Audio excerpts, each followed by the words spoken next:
untuk menyampaikan ucapan penggulungan. Terima kasih Tan Sri Dato' Amar Speaker. Daun selasih di atas pagar si anak dara buat hidangan. Terima kasih Tan Sri Speaker yang bijaksana, giliran MYPD buat penggulungan. First and foremost, allow me to extend my heartiest congratulations to Yang Amat Premier Sarawak for successfully tabling the Supply Bill 2023, Bill 2022 with the theme Sarawak First toward an inclusive, prosperous and harmonious society. I'm indeed delighted to inform you that the 2023 budget is a surplus budget. It has an estimated total revenue of Ringgit Malaysia 11.035 billion and ordinary expenditure of 10.97 billion. Transfer time in the state budget history, the revenue is projected to surpass the 11 billion mark. This unprecedented projected increase of revenue to Ringgit Malaysia 1.035 billion is made possible because Yang Amat Premier placed great emphasis on fiscal responsibility and his wisdom in revenue re-engineering effort. He is continuously and relentlessly tapping into new sources of revenue to grow the economy, particularly in the uncharted areas. This will lead to a substantial increase in revenue and dramatically improve our fiscal situation. Translated to our Speaker, this is a budget that assigns a high priority to rural development with the goal of narrowing the gap between rural and urban communities. It is common knowledge that the infrastructure in rural Sarawak is lagging far behind that in West Malaysia in the urban area of our state. This budget invests 60% or Ringgit Malaysia 4.5 billion out of Ringgit Malaysia 7.5 billion in rural development. This includes fast-tracking infrastructure development in rural areas and eradicating the remnant of poverty to uplifting the livelihood of the rural population in Sarawak. With this generous budget, we will be on track to achieve our goal of being a developed state by 2030.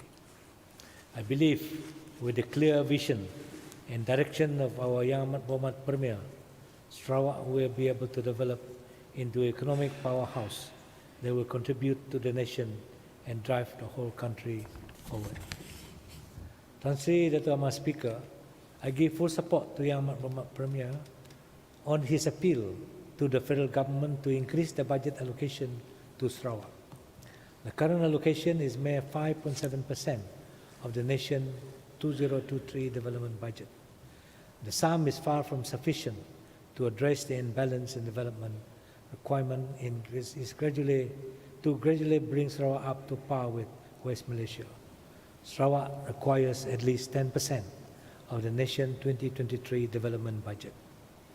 It is my hope that this allocation that are due to Sarawak will be directly and expeditiously dispersed into the Sarawak State Trust account.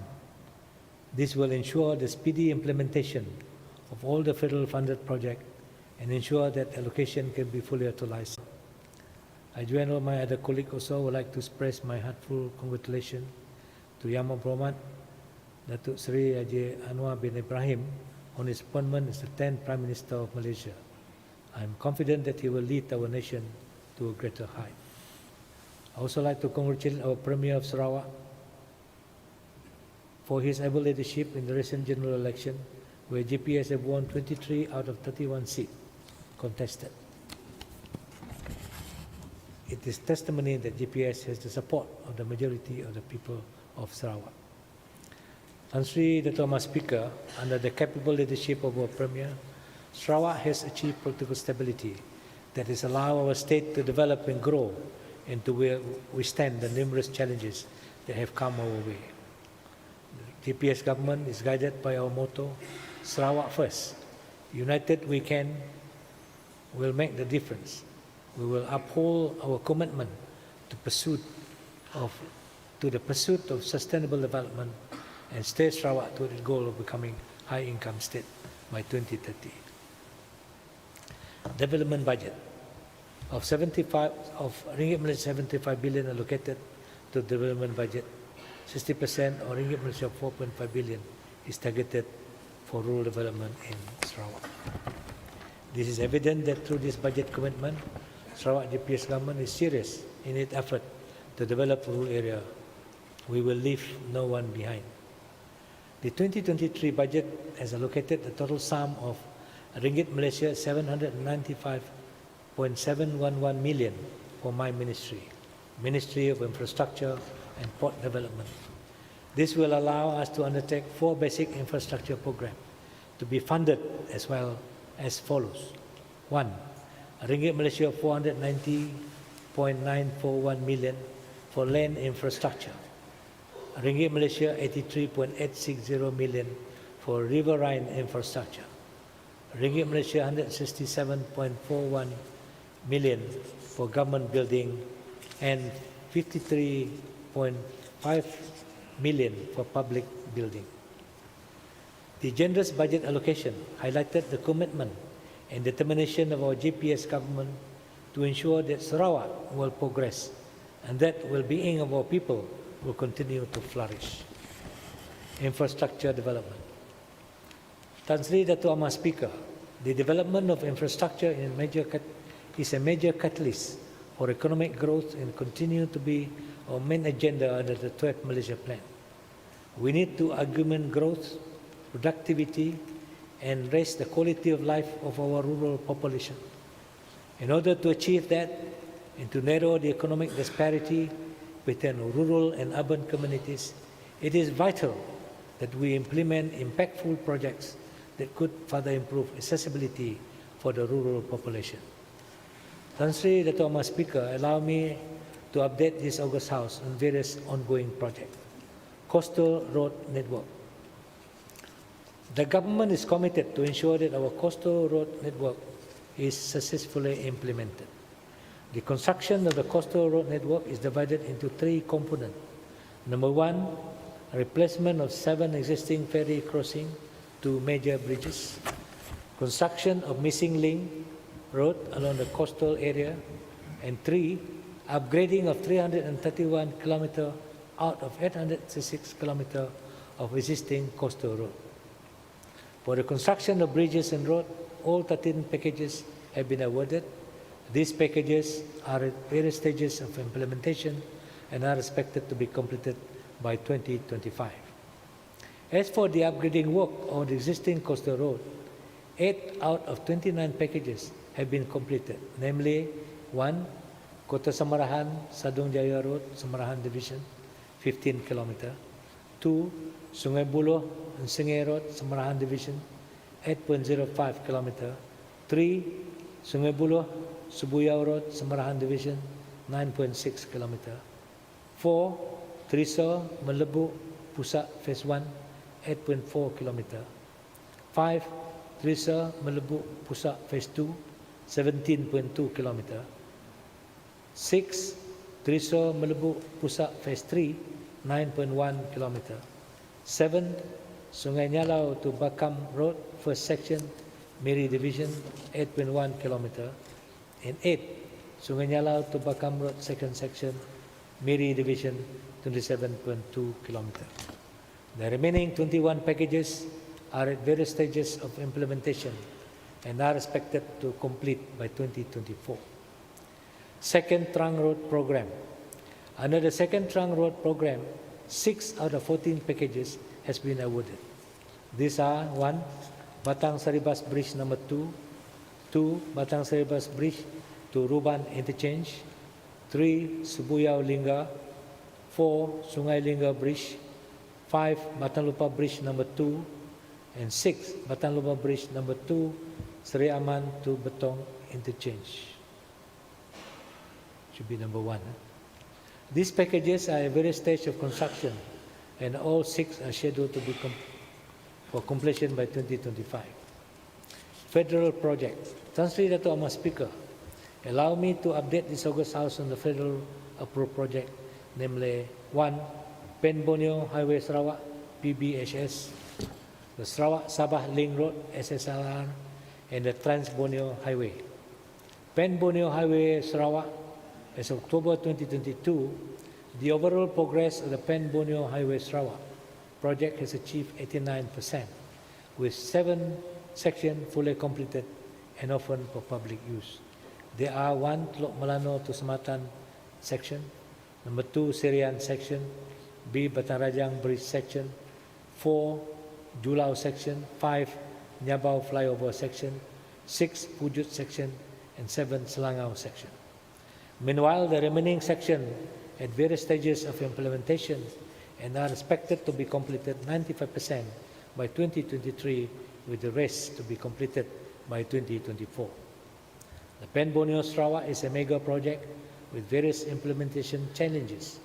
As the project nears its completion, our utmost priority will be the safety of user of the new road. Sabah Sarawak Link Road. Sabah Sarawak Link Road Phase 1 from Simpang Galagus to Long Lopeng, Lawas, with a total length of 77 km, is currently under construction. It is showing good progress, and Phase 1 is expected to be completed by the first quarter of 2026. SSLR Phase 2 is divided into 4 packages, namely Package 1, Mulu to Long Seridan, 45 km, Package 2, Long Seridan to Nangan Benamit, 71 km, Package 3, Long Lopeng to Long Komak, Baklalan, 75 km, and Package 4, Rumah Aleng to Long Marakap, 66 km. The project is currently in planning stage, and construction is expected to start in the third quarter of 2023. Trans-Borneo Highway. The Trans-Borneo Highway is a project to upgrade the existing road network to dual carriageway, connecting Sabah and Sarawak with Negara Brunei Darussalam, with a total road length of 96.3 km. It is divided into 3 sections. 1. Miri section, 4.9 km, 2. Limbang section, 57.3 km, and 3. Lawas section, 34.1 km. This project is in the planning stage, and work is expected to begin in the fourth quarter of 2023. Project Rakyat. Tan Sri Dato' Amar Speaker, our Right Honourable Premier has come up with many initiatives for the betterment of our state. Among them is Project Rakyat. My ministry has been tasked to undertake a total of 223 projects under Project Rakyat throughout Sarawak at a total cost of Ringgit Malaysia 8.49 billion. This compromises of the following: 121 road project budgeted at about Ringgit Malaysia 4.26 billion. Number 2, 49 bridges project budgeted at about 2.44 billion.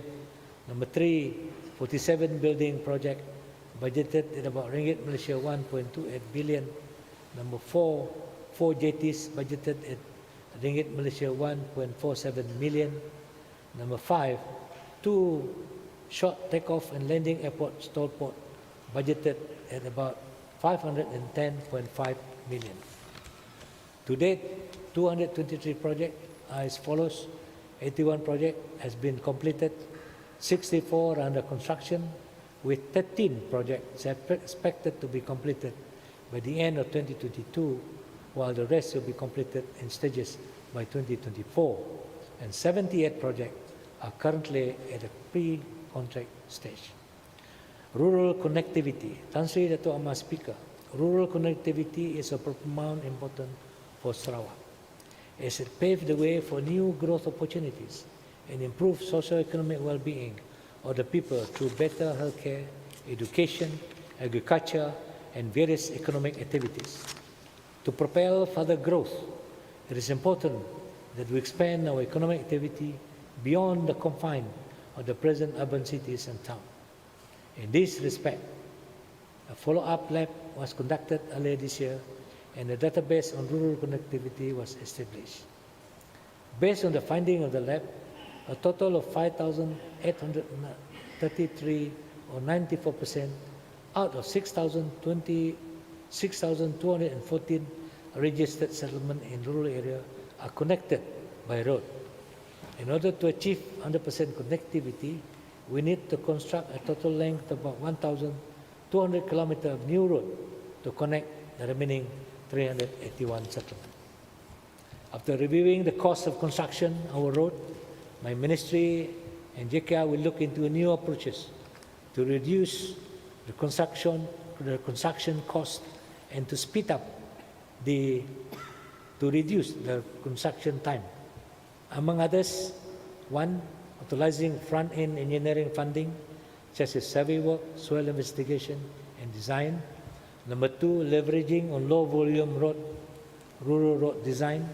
And number three, using locally available material, such as river gravel, river sand, and sandstone. My ministry, together with JKR, will continue to improve the provision of basic infrastructure for the rural population. No one shall be marginalized, and everyone deserves to enjoy Sarawak economic prosperity, sustainable environment, and social inclusivity. Port performance. Tuan Sri Dato' Amar Speaker, Sarawak economy have shown resilience in the wake of a global post-pandemic recovery. Up to the third quarter of 2022, Sarawak Port Authority registered a total throughput of 17.01 million tonne, an increase of 8.8% as compared to 15.63 million tonne registered in the same period in 2021. 1. Kuching Port Authority handled 7.39 million tonne, an increase of 11.8% from 6.61 million tonne. Rajang Port Authority registered 1.14 million tonne, an increase of 10.7% from 1.03 million tonne.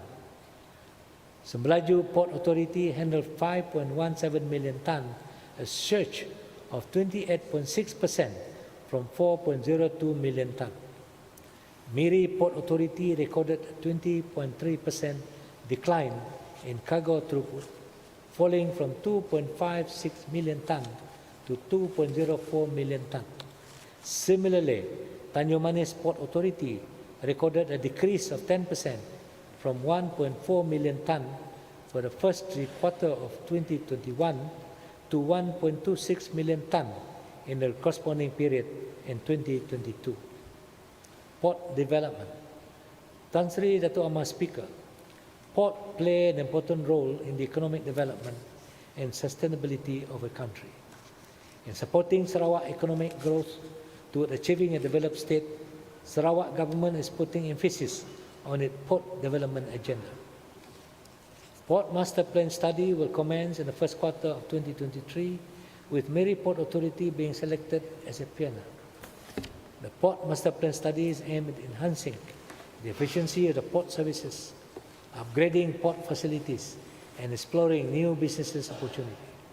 The study will also include the possibility of addressing the issue of shallow drought at Kolabaram Access Channel. An allocation of ringgit Malaysia 70 million has been approved to supply, install, and commission quay crane for Kuching Port Authority in order to improve its container handling performance. Currently, the project is in the final tender stage, expected to be awarded by the end of this year. Ringgit Malaysia 30.5 million has been allocated to the vessel traffic management system, which is currently 84% developed. Once completed and scheduled for commissioning in the first quarter of 2023, this system will enable KPA to manage and enhance the navigational safety of ships using the port. Ringgit Malaysia 56.9 million has been recently been awarded for the proposed construction of KPA vehicle yard and associate facilities at Senari Terminal.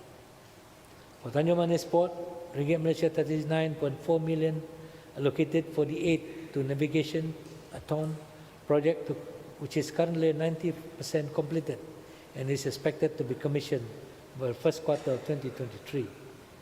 On completion, the system will improve navigational capacity of the port, provide weather and tidal information, and control marine traffic flow from Kuala Rajang to Tanjung Manis. The said initiatives affirm our Sarawak government commitment to modernize our port infrastructure, facilities, navigational safety, and driving Sarawak economic growth. This will boost user confidence and subsequently enhance productivity, efficiency, and profitability of our port. Emergency work for damaged public infrastructure. Tan Sri Datuk Amar Speaker, the rakyat depend on reliable land infrastructure, such as roads and bridges, to carry out their daily activities. Unfortunately, natural disasters such as flood and landslide can cause serious damages to infrastructure, which pose hardship to the people when their mobility is affected. Such emergency work was currently funded through Minor Emergency Work Assistance Fund under the Sarawak Disaster Management Committee, which has its funding limitation, as the allocation is only 5 million per annum. Tan Sri Datuk Amar Speaker, in addressing this situation, the Sarawak government approved the emergency response work for damaged public infrastructure program with an initial allocation of Ringgit Malaysia 50 million in 2023. The approval of this work will be under the purview also of Sarawak Disaster Management Committee, implemented by JKR. With this allocation, JKR will be able to reinstate or reconstruct the damaged infrastructure expeditiously. Our challenges. Tan Sri Datuk Amar Speaker, the construction sector play a prominent role in our economic development and growth. It is undeniable that the effect of the COVID-19 pandemic is still felt in the construction industry. Projects are suffering from labor shortages, supply chain issues, and financing pressure. Additionally, project delay as well as time and cost overrun are still experienced by contractors. As a result, project has failed to abide by the original schedule for completion. To alleviate this financial woe faced by contractors affected by the pandemic, in August 2021, the Sarawak government approved the first variation of price in Bantuan Khas Sarawak Kusayang 7. This involved 8 construction material with an allocation of Ringgit Malaysia 400 million. In September 2022, the government approved a second VOP in BKSS 9, involving 25 additional construction material with an allocation or allocation of Ringgit Malaysia 700 million. This initiative has been taken to further assist in the recovery of local construction industry and the timely delivery of projects in Sarawak. Tan Sri Datuk Amar Speaker, my ministry will closely monitor the progress of all implemented projects by JKR Sarawak to ensure their timely delivery. Any project implementation issue will contribute to delay will be addressed in our monthly infrastructure project monitoring committee meeting, which is under my chairmanship. We must strive to deliver our promise to the rakyat. Highland Development Agencies. Tan Sri Datuk Amar Speaker, the Highland Development Agencies, of which I was the chairman, was established by the Sarawak government 12 July 2017 to spearhead planning and development in Baram area. The Sarawak government has allocated 1.5 billion for a total of 50 projects to be undertaken by SDA. Of this, 29 were road and bridges, 19 were water supply, and 2 were electricity supply.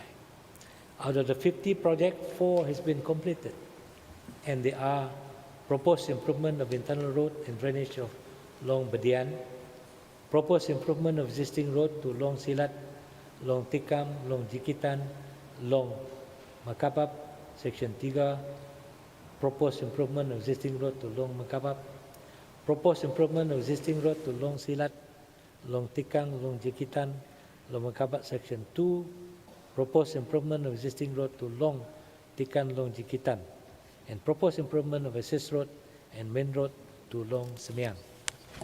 These other 36 projects are various stages of implementation, while the remaining 10 projects are currently at the details design stage, expected to be tendered in 2023.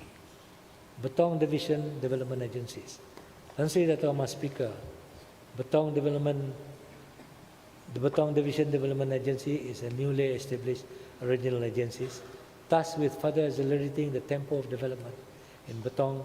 It covers the state constituency of Layar, Bukit Saban, Korean, Kelakar, Saribas, Beting Maro, Kabong, and part of Lingga.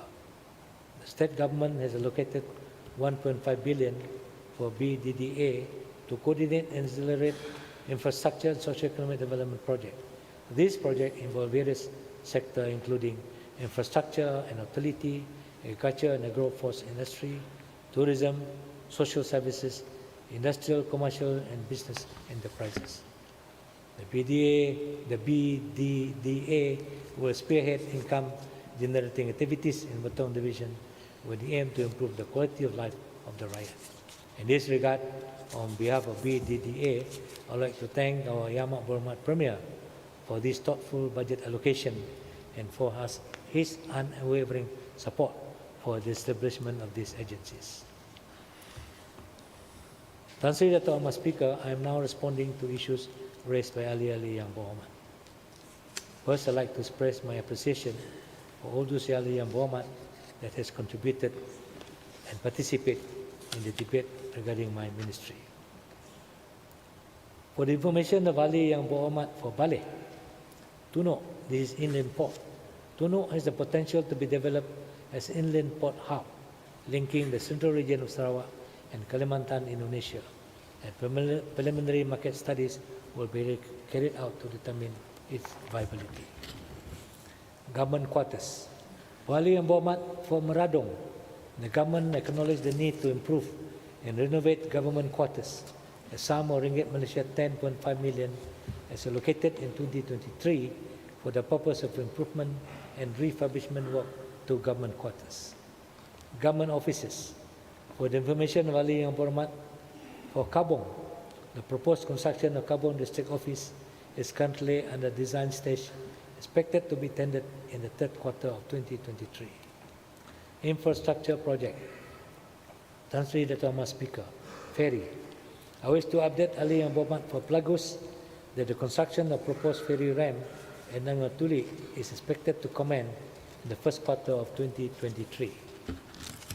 For the information of Ali Yang Berhormat for Topong, our ministry recognized the importance of the construction of underpass at Matang Roundabout, will pursue the request for its implementation under the third Malaysia Plan midterm review. Similarly, Ali Yang Berhormat dari report, the proposed Nilong bypass road design is in progress and allocation for implementation of the project will also be requested under the midterm review. Ali Yang Berhormat for Balengian and Machan, the construction of Talian bypass project and the road to Ulu Machan are under design stage, expected to be tendered first quarter of 2023.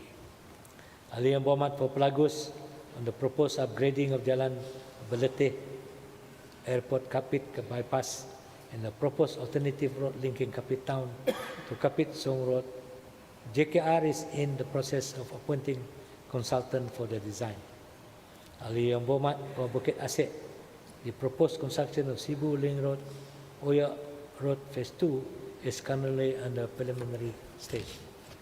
Tan Sri Dato' Ahmad Speaker, for the information of Ali Yang Berhormat for Bukit Semuja, a total of 8 overhead pedestrian bridges will be constructed along the Serian Bantu Road under the Pen Borneo Highway project. All the 8 pedestrian bridges are currently under construction, expected to be completed in the first quarter of 2023. Meanwhile, the operation of street lighting at critical areas such as at U-turn and P-turn will be implemented in stages from December 2022 to February 2023. For the information of Ali Yang Berhormat for Batu Kitang, the roundabout before mile 15 along the Kuching Serian Road is constructed to cater for U-turn, particularly for big truck and semi-trailer. JKR Sarawak has conducted road safety audit in 2019. All findings of the RSA have been accessed and recommendation has been carried out. JKR Sarawak will perform another road safety audit to assess its effectiveness. Schedule of rate was to inform Ali yang berhormat for Ketibas. I think saya sudah jawab this one at the earlier during I reply to the Ministry of Finance. Restructuring of JKR Sarawak. On the concern by Ali yang berhormat for Meradong and Meluan pertaining to the redeployment of JKR Sarawak staff and on the autonomy or empowerment be given to JKR Divisional Office, I wish to inform both Ali yang berhormat that JKR Sarawak has carried out an internal review on their function structure for better delivery of service to the rakyat. Two main changes will take effect from 1st January 2023. They are as follows. 1. Closure of all the JKR project regional office throughout Sarawak. 2. Redistribution of personnel in regional office to divisional offices in accordance with the revised JKR management structure. The internal review process will be a continuous exercise throughout the years to come. Critically delayed project, Tan Sri Dato' Amar Speaker, for the information of Ali Yang Berhormat Pondaro, the two projects, namely the proposed Jalan Pasir Matu and proposed Jalan Bawang Asan, Tanjung Manis, Sungai Ilas, Kampung Sibenak, Fase 2, has been terminated. The government in the process of appointing rescue contractor to revive the project. There are a number of new requests. Tan Sri Dato' Amar Speaker, my ministry recognized the importance of all the requests of upgrading the construction of road, bridges, building in their respective constituency as submitted by the following Yang Berhormat. Yang Berhormat for Baleh, Balengian, Beting Maro, Bukit Bangunan, Bukit Semuja, Daro, Kelili, Kelakak, Ketibas, Kerian, Lingga, Macan, Meluan, Meradong, Murum, Ngemah, Upar, Lagus, Tamin, Langusan, and Telian. JKR Sarawak will study the proposal, taking cognition of their benefit to the rakyat. If deemed feasible, they will be forwarded to the government for consideration. I've instructed all JKR divisional engineers to engage with Ali Yang Berhormat to assist their level best to deliver the need of the rakyat. Tan Sri Dato' Amar Speaker, allow me to update this House on matters under my purview. First, Unit for the Religion. Tan Sri Dato' Amar Speaker, GPS government will continue to uphold a policy of inclusivity in line with the post-COVID-19 Development Strategy 2030, which can be seen through the funding assistance given to the House of Worship and Mission School in Sarawak. For the year 2022, UNIFOR has assisted 251 numbers of projects totaling ringgit Malaysia 50 million for construction, repair, and upgrading House of Worship. On the top of that, the Amat Berhormat Premier of Sarawak has also approved 5 projects this year, totaling ringgit Malaysia 14.7 million under the Project Rakyat for the same purpose. In addition, UNIFOR also has been allocated ringgit Malaysia 15 million to this year to assist Mission School throughout Sarawak to upkeep building and ground. The list of recipients is being finalized as assistance will be disbursed soon. For the information of Honourable Member for N59 Tamin, application for fund assistance for SK St. Mark Selangau and SK St. Matthews Squaw Selangau is also included under this year allocation. To ease the burden of operation costs of House of Worship due to the effect of COVID-19 pandemic, the Sarawak government has allocated ringgit Malaysia 5 million operational grant benefiting 193 House of Worship of various religions this year. The policy of inclusivity by Sarawak government also can be seen through the alienation of 3 acres of state land at Jalan Ong Tian Sui to Sarawak Unit for the Religion Charitable Trust. The purpose of the land is for us to construct UNIFOR complex. The construction has started on 13 July 2022, expected to be completed by July 2024. For the information, Honourable Member of N62 Katibas, the Sarawak government will continue to provide fund assistant to House of Worship and Mission School in Sarawak. The commitment can be seen through the increment of budget for fund assistance for the House of Worship from Ringgit Malaysia 50 million this year to Ringgit Malaysia 100 million next year, as announced by Yang Amat Berhormat Premier Sarawak during the Majlis Aspirasi Unifor in Sibu in Kuching recently. For the information of Honourable Member for 23 Bukit Samuja, the budget for fund assistance for the House of Worship and Mission School are from Premier Special Development Assistance Fund, SDAF, and therefore the budget 2023 announced by Yang Amat Berhormat Premier Sarawak does not appear specifically in the State 2023 budget. It is fall under SDAF. For information, the member for N58 Balingan, Unifor provide fund assistance based on application received. Construction, repair, upgrade of House of Worship can be considered, including construction and repair of a road to the legal bureau site, provided there is way leave obtained. House of Worship may submit the application to Unifor for assistance. On the request of new bureau site of Bayan Tasik dan Setuan Besar, respective House of Worship may submit their citing application through Unifor for further investigation. For the information of Honourable Member for N66 Murum, Unifor has approved Ringgit Malaysia 300,000 fund assistance in 2017 for project pembinaan Gereja Umum dan Pusat Roman Katolik at BRS Sungai Asap. The church can submit an application for additional fund for Unifor for further consideration. GPS government would like to urge the rakyat of various races and religions to further strengthen our understanding, peace, and religious harmony in Sarawak, so that the development agenda can be implemented in line with the strategic thrust of ease of doing business under PCDS 2030. The other issue under my purview is ketua kaum, ketua masyarakat.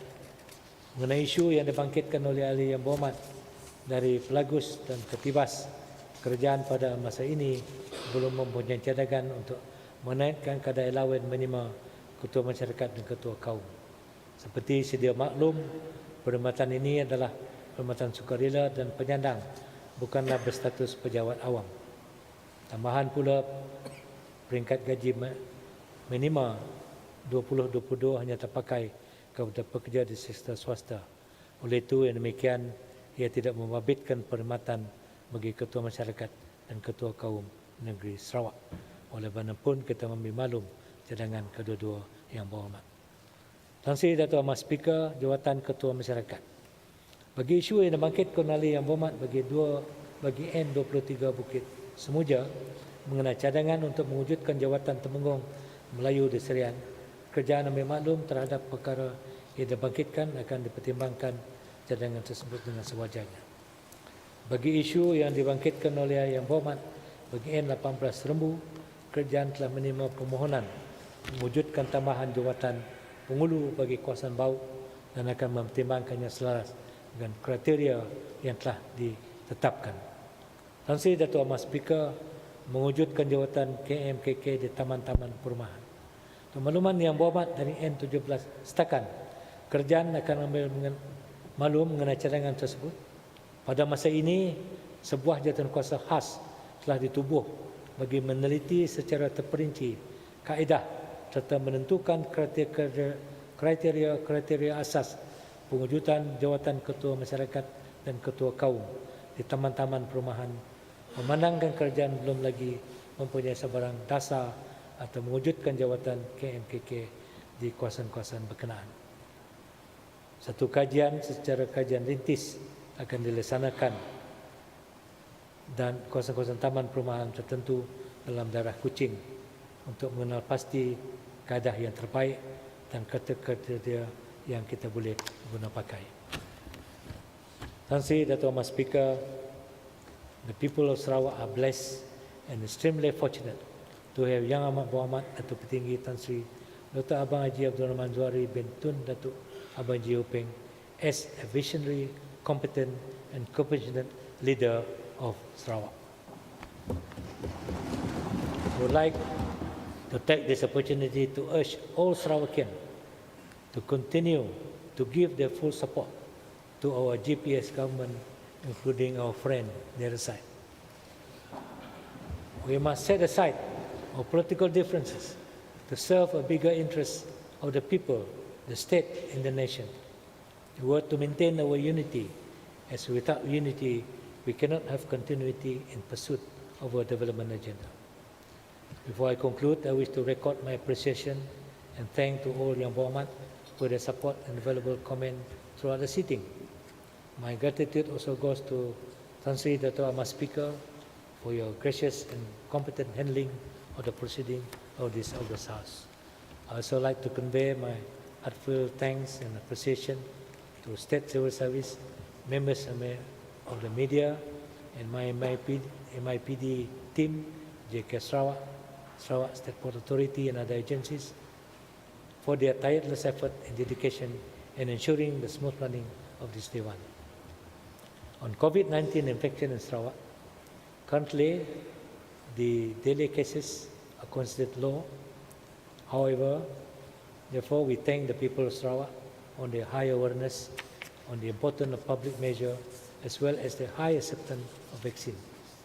As the virus may continue to mutate and spread in the community, the public is strongly encouraged to take their booster dose of COVID-19 vaccination, continue to practice personal hygiene, and to wear a mask, especially in crowded areas. Finally, I would like to wish a happy and blessed Christmas, Happy New Year, Kong Si Fai Chai to everyone in Sarawak.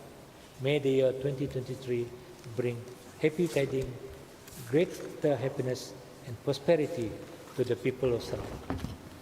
Mudik ke hulu, naik perahu, berhenti singgah di kampung pusat. Mari bersama berganding bahu, keharmonian bersama, kekal sejahtera.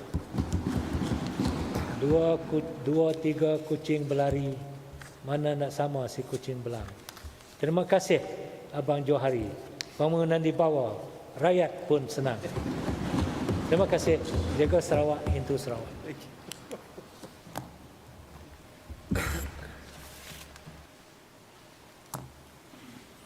Dengan segala hormatnya, saya menjemput Yang Amat Berhormat Datuk Patinggi Tan Sri Dr.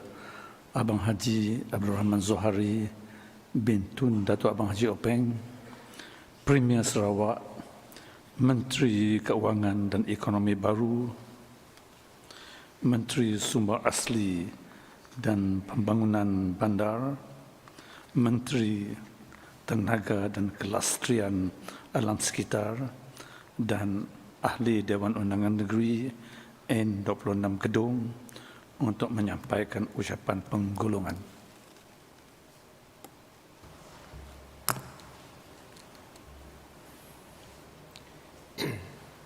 Terima kasih Tan Sri Dato' Ahmad Speaker.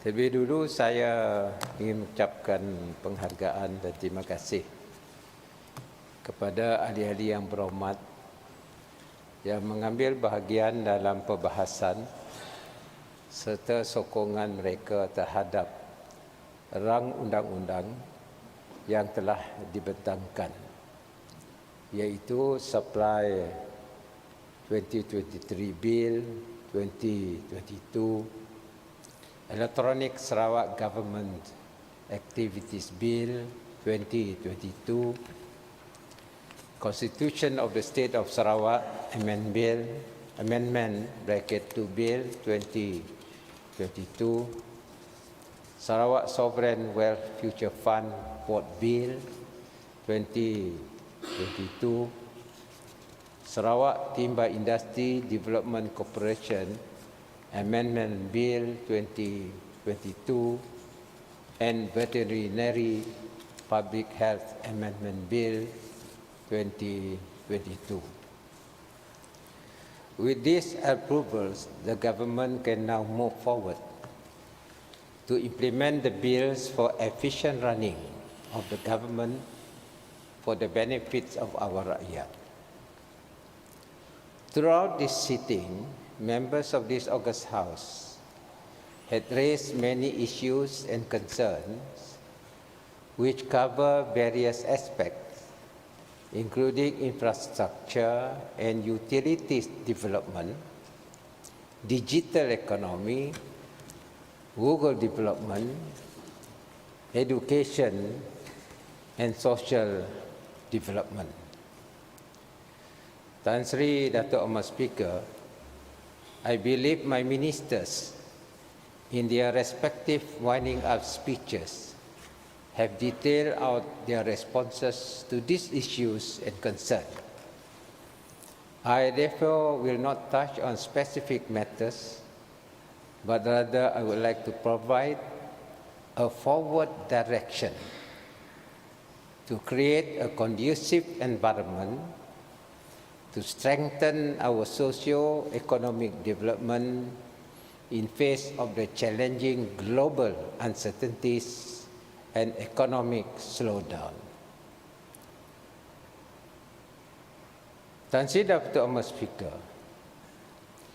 kita telah pun berjaya melaksanakan tanggungjawab kita untuk memilih kerajaan persekutuan pada pilihan raya umum ke-15 yang berlangsung pada 19 November 2022. Kita semua sedia maklum bahawa kemelut politik pasca pilihan raya di mana tidak ada parti yang mempunyai majoriti mudah untuk membentuk kerajaan persekutuan.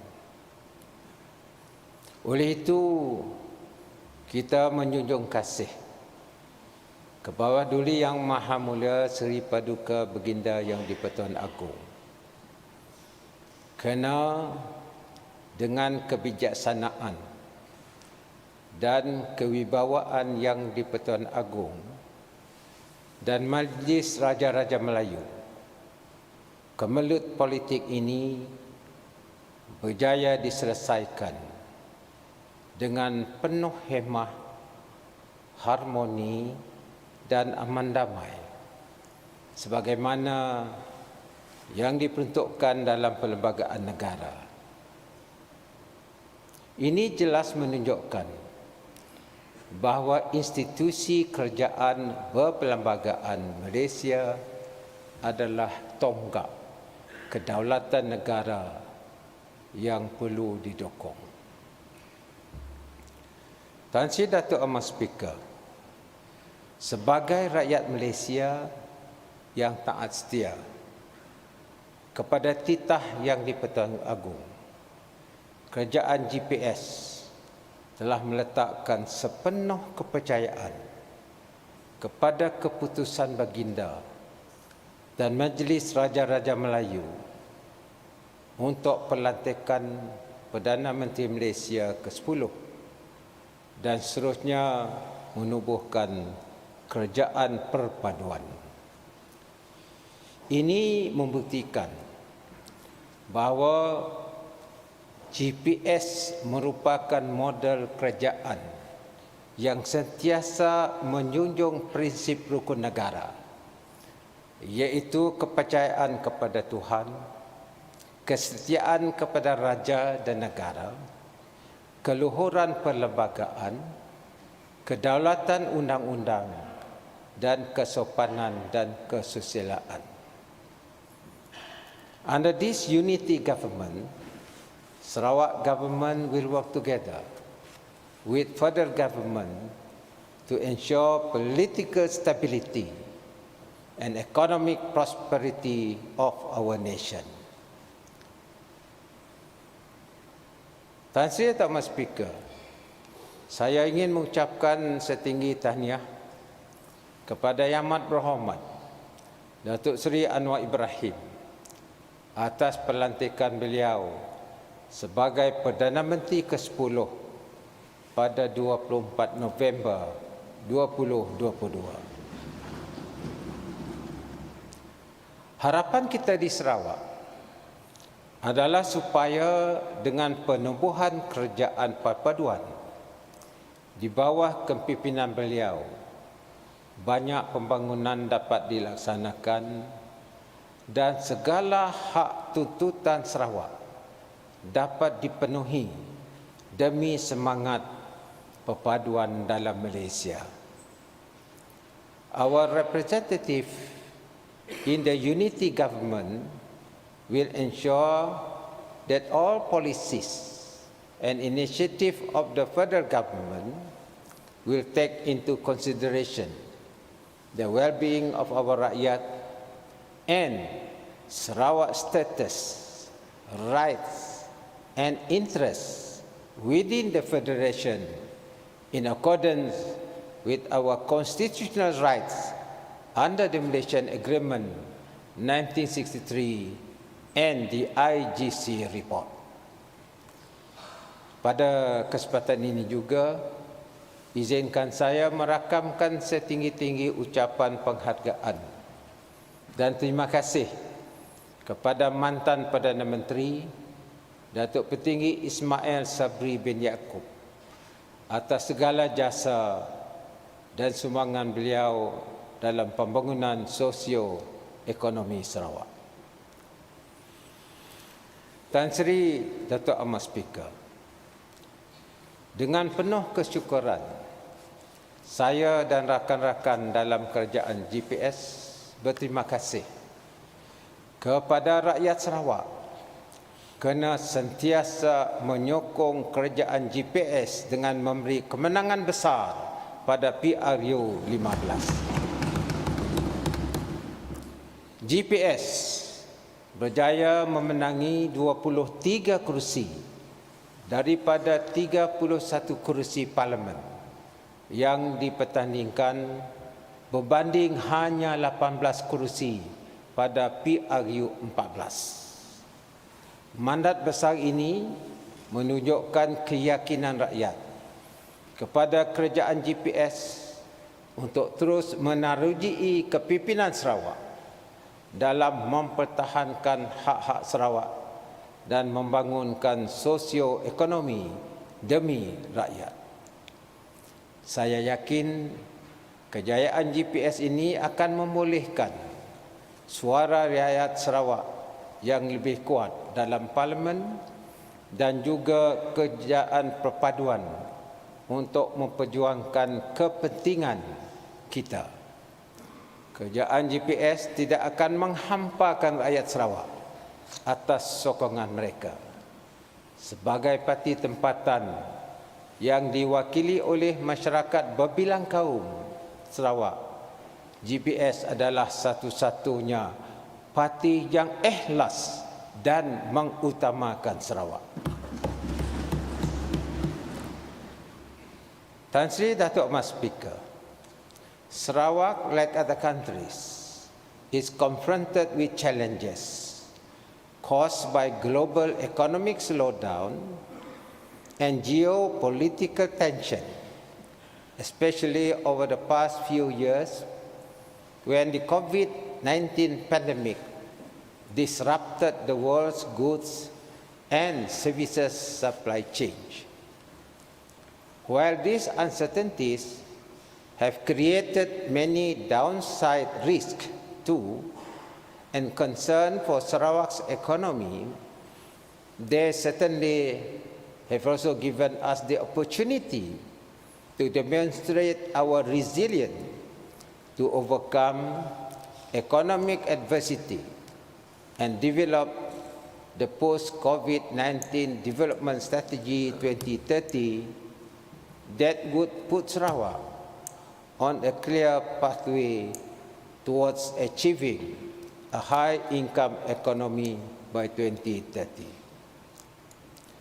I am glad to see Sarawak's economy is picking up and on track of recovery as we move towards endemic city. But we, the GPS government, will not rest on our laurels. We will continue to bring more development to Sarawak and fight against all odds and challenges that may come our way. Importantly, Sarawak needs to focus on improving our work efficiency and culture to achieve higher productivity, higher GDP growth, and enhance the competitiveness of our commercial and industrial sectors to gain confidence of investors, especially foreign investors. Sarawak government will continue to provide the impetus for driving Sarawak's economic growth by improving basic infrastructure and transportation, air and sea connectivity and accessibility, development of talents through better system of education and training, increasing the pace towards digital economy, and uplifting the standard of living of the rural population. This will create opportunities for fellow Sarawakians to participate in our industrial development, especially in resource-based industry, namely our oil and gas sector. Tan Sri Dato' Ahmad Speaker, I have established Petros in 2017, and now I am pleased to inform this August House that Petros has grown to be the third largest oil and gas company in Malaysia after Petronas and Shell in its equity in hydrocarbon resource base. In the offshore exploration and production space, Petros has A, 3 offshore producing PSC or production sharing contracts, and B, 4 offshore exploration PSC, production sharing contracts. For onshore exploration and production, Petros has 100% right as accorded by the Oil Mining Ordinance 1958.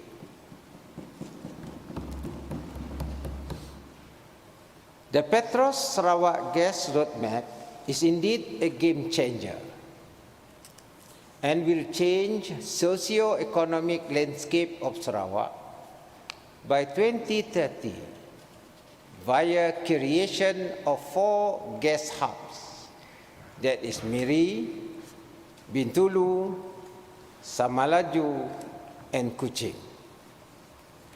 Through these hubs, it will serve the whole Sarawak similar to the hub and spoke model, delivering a statewide access to sufficient and affordable gas supply and clean energy.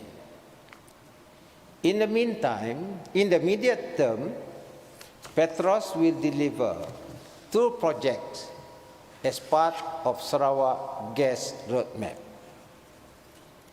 A first project is Miri Hub, 400 megawatt power plant to ensure northern Sarawak energy security.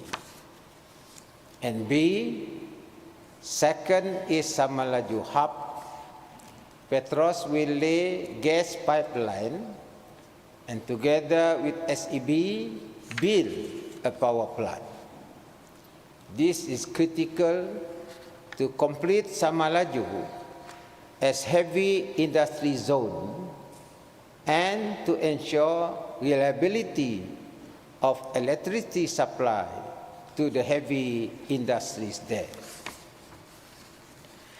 Tan Sri Dato' Ahmad Speaker, this project alone will require an investment of around 6 billion ringgit. Over 10 years, across the 4 hubs, the total projected investment is 65 billion ringgit, inclusive of downstream value-added industries, enabling access to gas beyond Miri and Bintulu to all parts of Sarawak. Petros and relevant state agencies are busy promoting such opportunities to downstream investors. Tuan Sri Datuk Mas Speaker, as we move with the fast-changing world megatrends, Sarawak has taken a bold step by embarking on digital economy as the key enabler to accelerate efficiency and productivity. This allows us to diversify our economic activities and explore new economy. Innovation and technology will play an increasingly significant role to drive a sustainable economic growth towards a prosperous and progressive Sarawak. Tuan Sri Datuk Mas Speaker, we acknowledge there are challenges in balancing between socio-economic development and environmental sustainability. Our lives and livelihoods are affected by climate change. For example, we have seen how the extreme weather events this year, such as large-scale floods and prolonged droughts in some countries, have caused devastating damage to their economies and also all over the world. Therefore, the state government gives due emphasis to develop green economy. We started early with our development on renewable energy, such as hydropower, of which we will ensure we maintain our energy generation mix of 60% from renewable energy. Tuan Sri Datuk Mas Speaker, this August House had, in May this year, passed the amendments to Forest Ordinance and Land Code to enable Sarawak to initiate activities which will reduce emission of greenhouse gases, GHG, to mitigate the effects of global warming.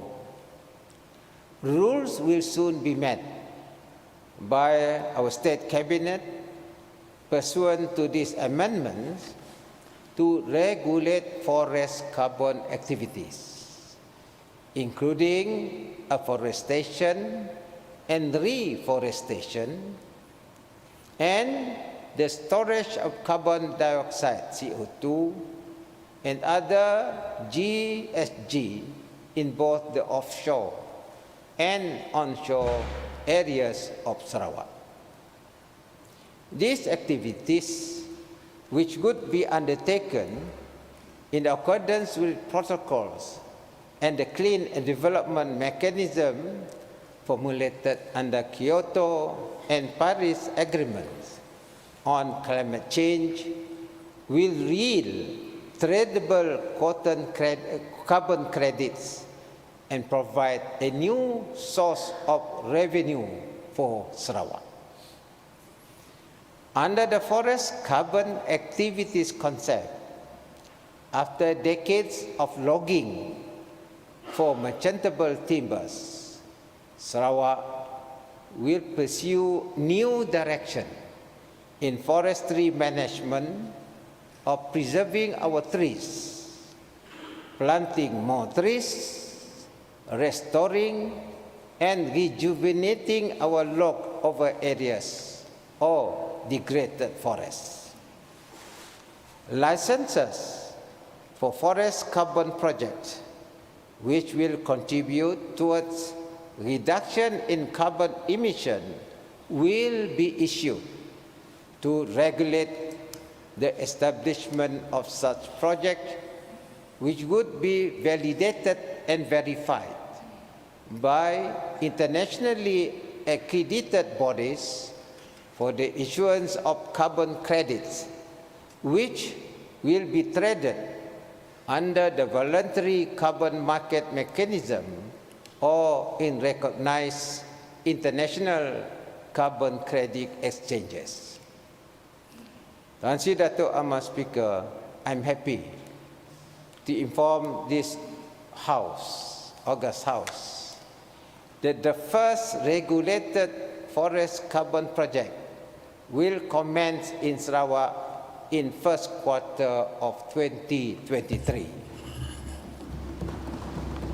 This initiative will be driven by the private sector entities with the technological know-how and financial resources to ensure the success and sustainability of this project.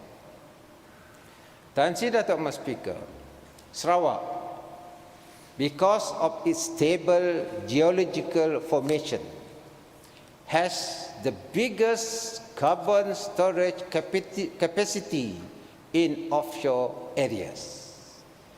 It is estimated that Sarawak has 30 trillion cubic meters of carbon storage capacity in the seabed of its continental shelf. The depleted or abundant petroleum fields in offshore areas are suitable for development into sites for secured permanent storage of carbon dioxide CO2 captured by oil and gas companies who now have obligation to reduce emission of carbon dioxide into the atmosphere.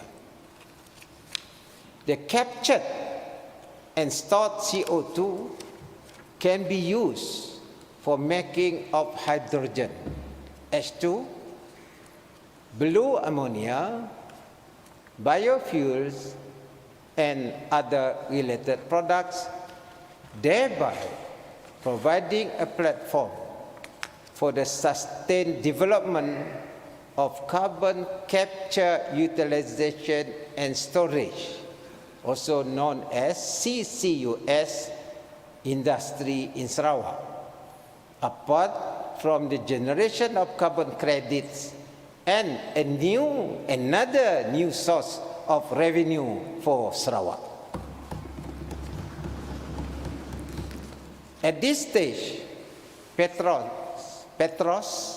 and Petronas are working jointly to begin work on development of a depleted oil field off the coast of Sarawak for storage of captured carbon dioxide from an adjacent oil-producing field.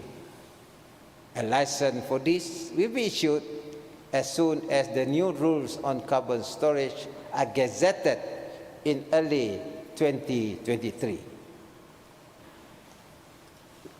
Tan Sri Dato' Ahmad Speaker, recently, Petronas Carigali Sendian Berhad has reached the final investment decision FID for the development of the Kasawari CCS project of Bintulu and is expected to reduce carbon dioxide volume emitted by 3.3 million tons of carbon dioxide equivalent annually, making it one of the largest offshore CCS projects in the world.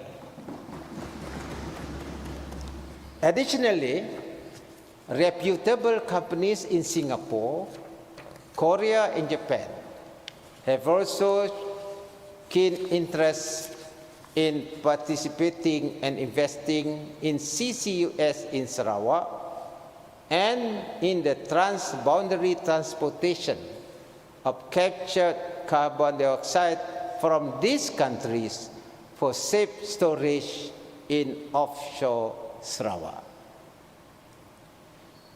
The future of this new industry for Sarawak is bright and is also another revenue generation for Sarawak via imposition of carbon storage levies.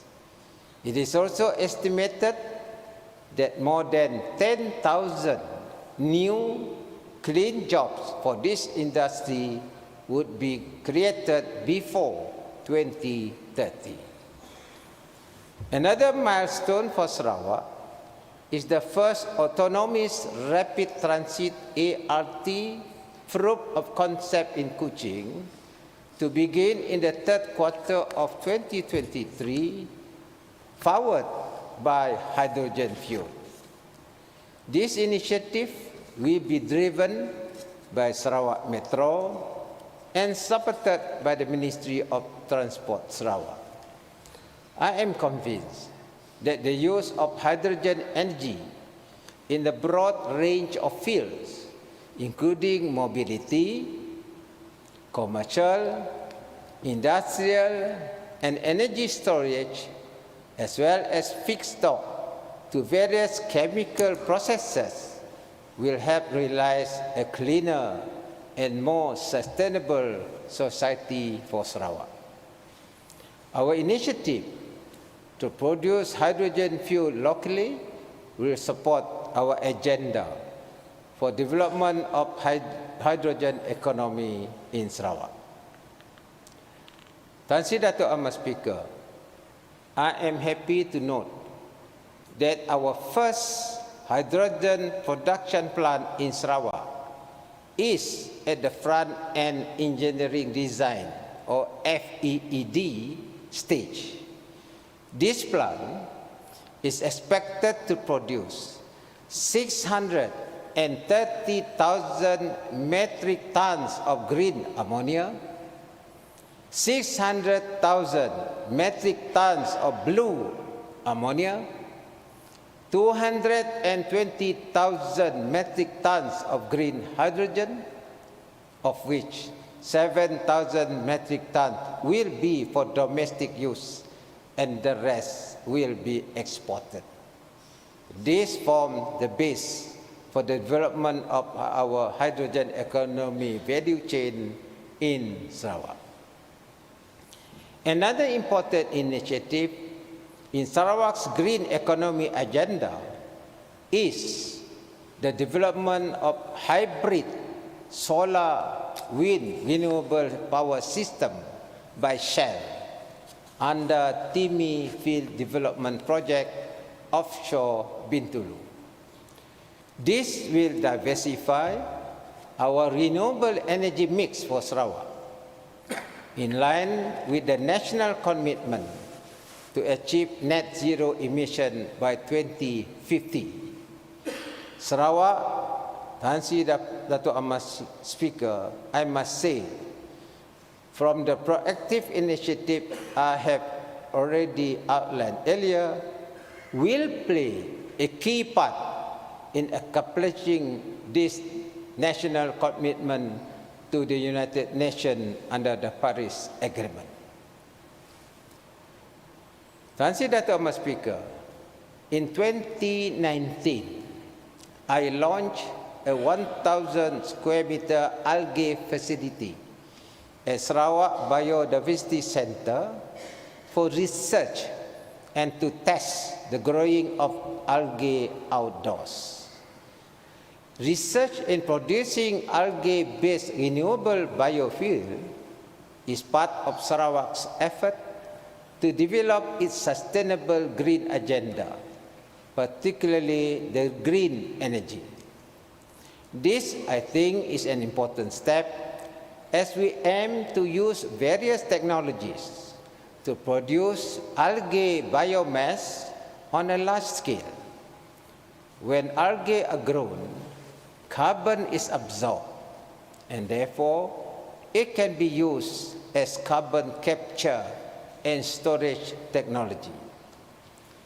Advancement in research and modern technologies are now able to rapidly grow algae and extract its oil to be converted into biofuels for energy, while taking advantage of the other components in algae, such as proteins, carbohydrate, and nutrients.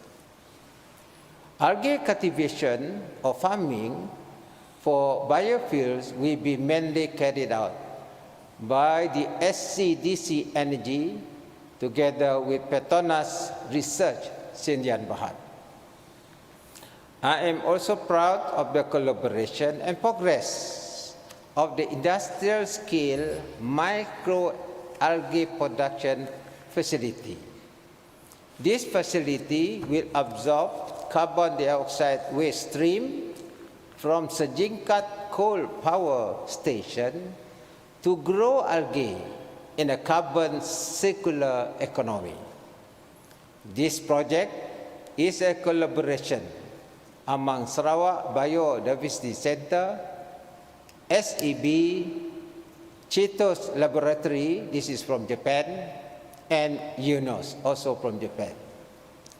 This project is a 5-hectare algae production facility to achieve greener and cleaner coal power generation. Simultaneously, it creates downstream opportunities across various sectors through reduction of carbon dioxide emission via carbon capture and utilization. This facility is expected to be launched in February 2023.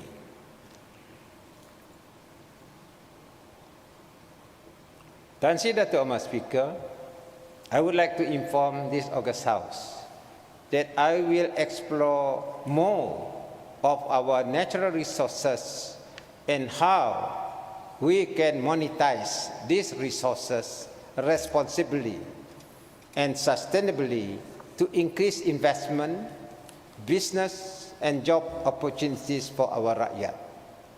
These include nature-based solutions to diversify our sources of revenue stream for our current and future consumption. All these new economy initiatives are to diversify our economic base for the creation of more investment, new businesses, and job opportunities for our people to increase their income and livelihood.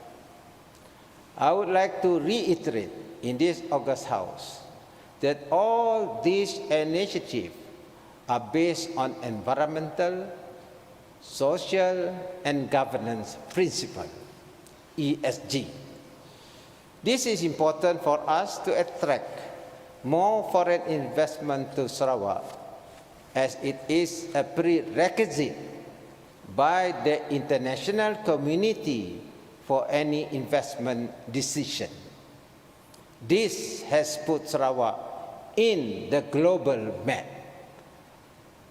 As a recognition of our initiative, I have been invited to share our initiative in many renowned international platforms this year, such as World Hydrogen Summit in Rotterdam, Japan Time to Act Forum in Tokyo, and Singapore International Energy Week, of which I present Sarawak.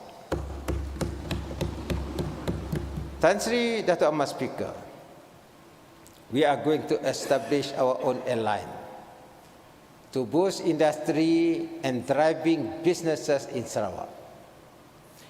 The airline business model would not be profit motivated. Instead, the outcome is the economic multiplying effect. The aim is to connect to international destinations like Singapore, Jakarta, Hong Kong, Japan, and Bangkok, to name a few. This effort will be a catalyst towards bringing Sarawak to the next level with better connectivity and accessibility to the world. Actually, Sarawakians have been complaining of high fare. This will stabilize the fare between Sarawak, Singapore, Kuala Lumpur, and the rest of the destination, because we want to give access to people to come to Sarawak, both for tourism as well as for businesses. Improved air connectivity would not only boost tourism, it would facilitate and accelerate socio-economic development, trade and e-commerce in Sarawak. In addition, the Sarawak government is embarking on improvement to Miri Port Sungai Baram Channel and Samalaju deep sea port facilities in Bintulu. We are also exploring the development of a new DC port for Lawas and Kuching going forward. This is important for Sarawak to be part of the worldwide supply chain, especially for food, energy, parts and components. Tan Sri Dr. Speaker, I would like to express my thanks to all ahli-ahli yang berhormat for participating in the debate on Sarawak Sovereign Wealth Future Fund Ordinance 2022 SSWFF Ordinance. I am happy to note that everyone seems to understand the intention, concept, and the rationale of the establishment of this investment fund through the SSWFF Ordinance.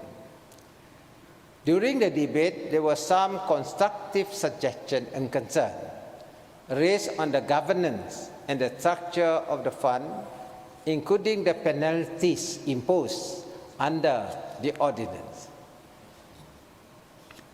Mr. Speaker, I wish to highlight that the SSWFF Ordinance does not operate in derogation of other laws.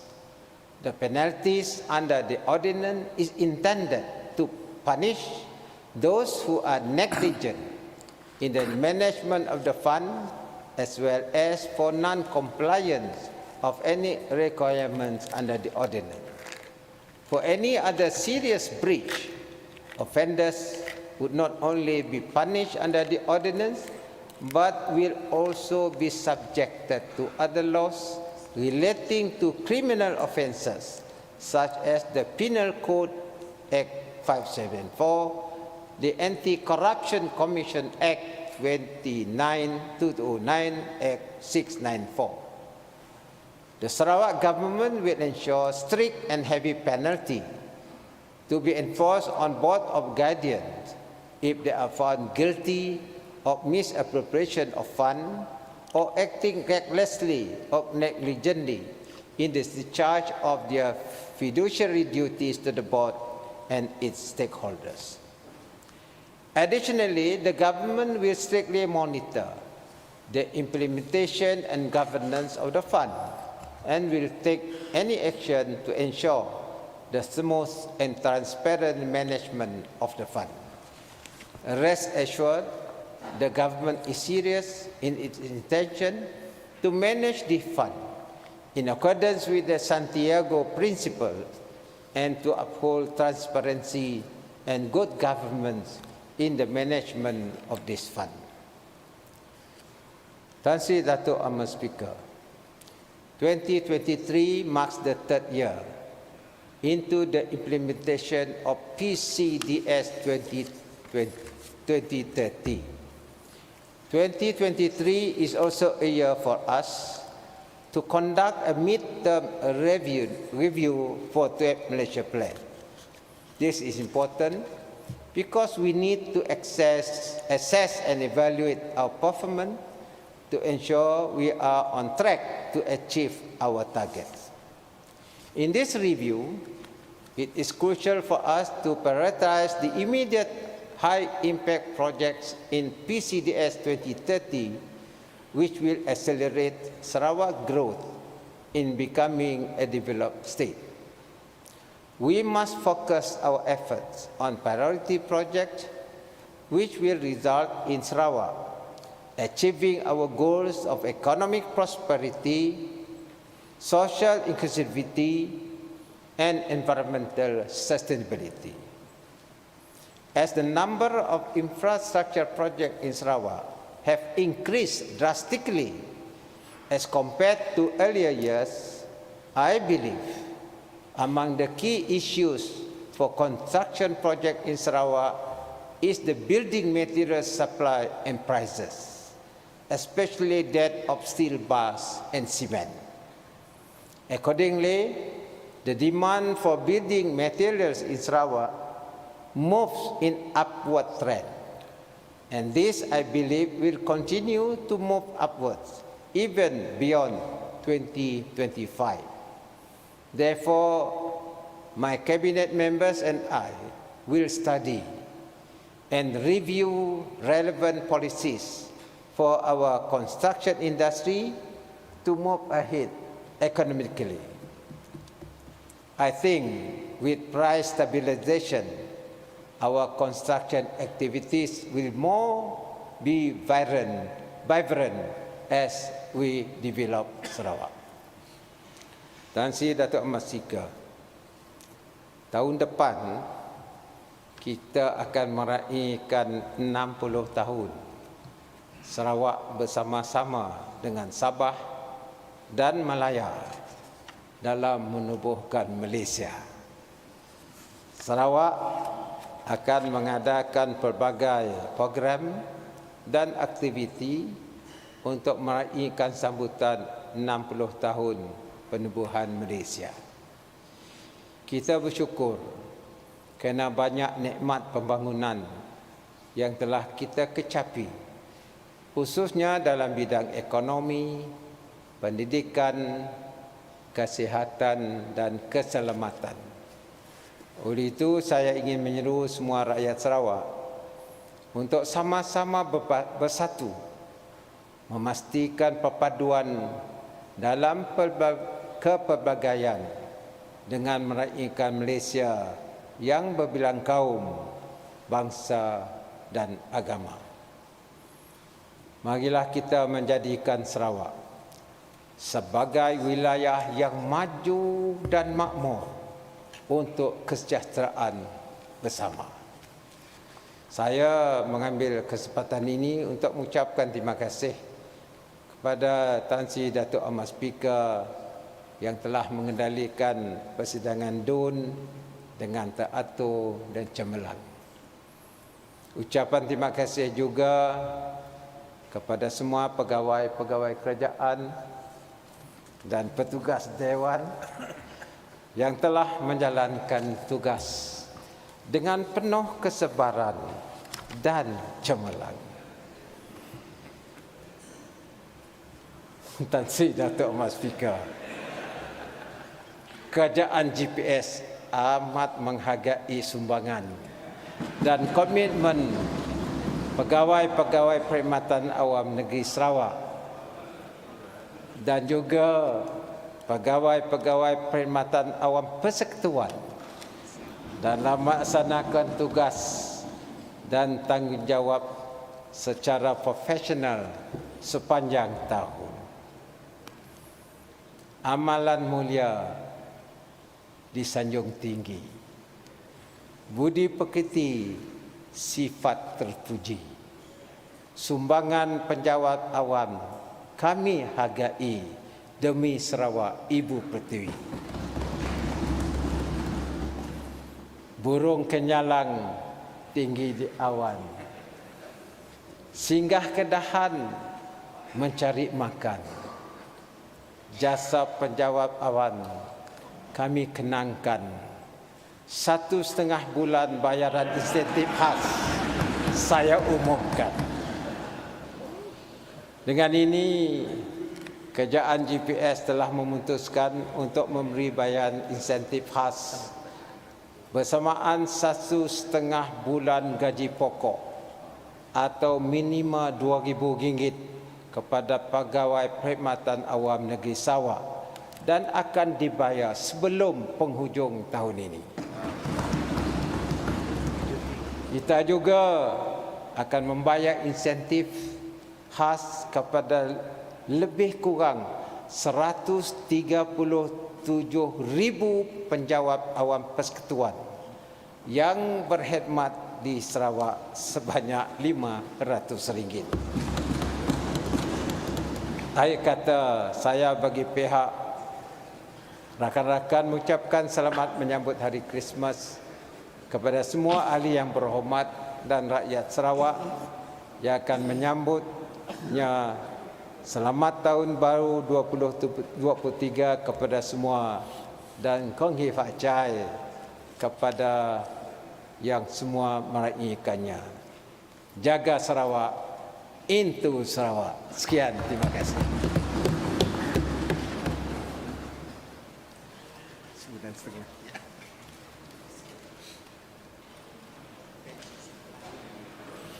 Ahli yang berhormat, I shall now call upon Yang Amat Berhormat Premier of Sarawak and Minister for Finance and New Economy to move the motion that the bill be read a second time. Terima kasih, Dr. Speaker. I beg to move that the Supply 2023 Bill 2022 be read a second time. Ahli yang berhormat, the question is that the Supply 2023 Bill 2022 be read a second time. As many as are of the opinion say yes. As many as are of the contrary opinion say no. The yes of it, the bill is read a second time. Supply 2023 Bill 2022. Ahli yang berhormat, the question is that the following motion be referred to the Committee of Supply. That this day one resolves to approve the development estimates 2023 as contained in Command Paper No. 11 of 2022 laid on the table on 21st November 2022. As many as opinions say yes. As many as contrary opinions say no, the yes have it. The motion is carried and shall stand committed to the Committee of Supply. The House shall now resolve into a Committee of Supply.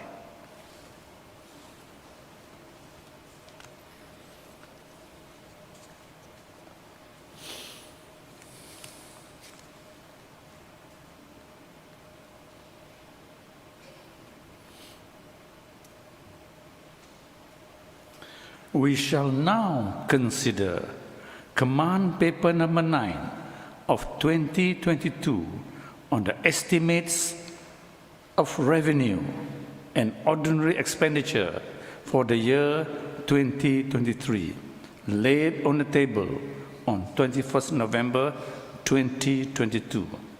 The question is that the amount of expenditure on all heads as set forth in the estimates of revenue and ordinary expenditure for the year 2023 be approved.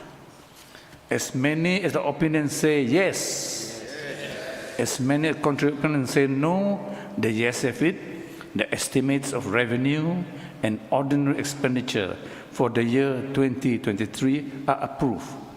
We shall now consider the Supply 2023 Bill 2022. The schedule. The question is that the schedule be ordered to stand part of the bill. As many as our opinions say yes, as many as contributors say no, the yes of it, the schedule stands part of the bill. Clauses 1 and 2. The question is that clauses 1 and 2 be ordered to stand part of the bill. As many of the opinions say yes, As many contributors say no, the yes have it. Clauses 1 and 2 be ordered to stand part of the bill. Schedule, enacting clauses and title. We shall now consider Command Paper number 11 of 2022 on the development estimates 2023 laid on the table on 21st November 2022. The question is that the amount of expenditure on all heads as set forth in the development estimates 2023 be approved.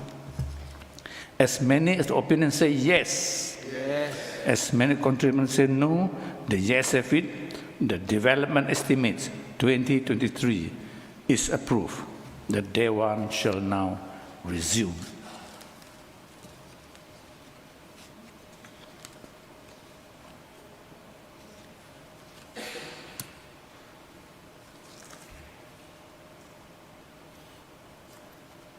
Yang Amat Berhormat Premier. Tan Sri Dato' Ahmad Speaker, I wish to report that the Supply 2023 Bill 2022 and the motion on the development estimate for the year 2023 has been considered by the Committee of Supply and agreed to without amendment. Rang Undang-Undang Kerajaan bacaan kali yang ketiga.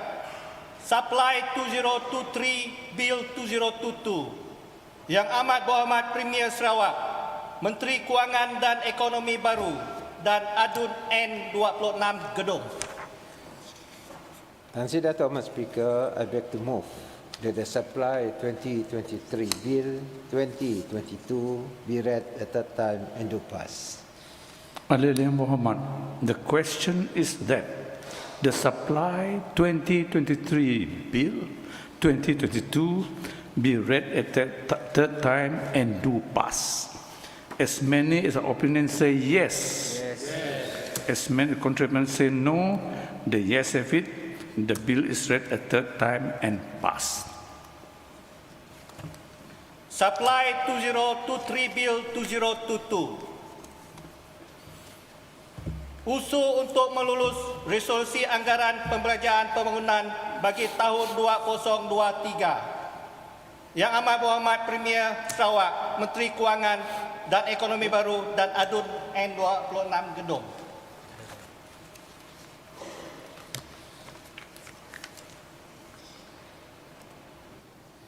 Tan Sri Dato' Ahmad Speaker, I beg to move that this House resolve to approve the development estimate for the year 2023 is contained in Command Paper number 11 of 2022, laid on the table on 21st November 2022. Another minister to second, please.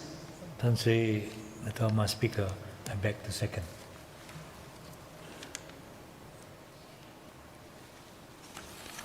Ahli-ahli yang berhormat, the question before the Dewan is that the motion in the name of Yang Amat Berhormat, Premier of Sarawak and Minister for Finance and New Economy be approved. As many of the opinions say yes, as many contrary opinions say no, the yes have it, the motion is approved.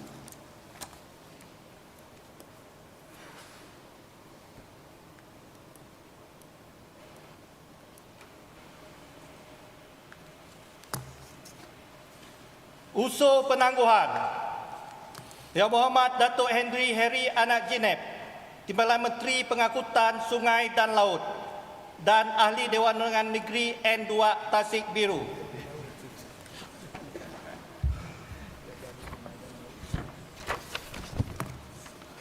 Good evening, salam Ibu Pertiwiku, salam Sarawak ku sayang, to the Honorable Tan Sri Dato' Ahmad Speaker and members of this august House.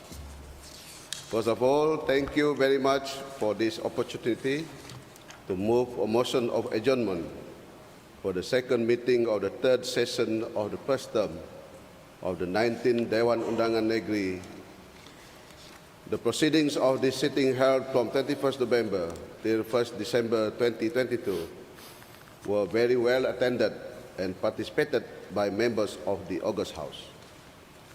Numerous issues concerning the economy, security and other issues affecting the daily lives of the rakyat were raised and debated extensively. And in the end, we all agreed that the government must prioritize the rakyat economic well-being and security. The slogan Sarawak First is well accepted by all strata of Sarawak communities, as evidenced by the successful 12th state election in 2021, in which Gabungan Parti Sarawak (GPS) won an overwhelming landslide, winning 76 seats and a super majority in an extraordinary manner. Tepuklah sikit. The rakyat Sarawak's trust in GPS was further demonstrated in the recently concluded 15th parliamentary election, in which GPS won a comfortable majority of 23 seats in Sarawak. These achievements were made possible by the trust and confidence that the rakyat Sarawak have on GPS to continue to lead Sarawak towards greater economic and security opulence.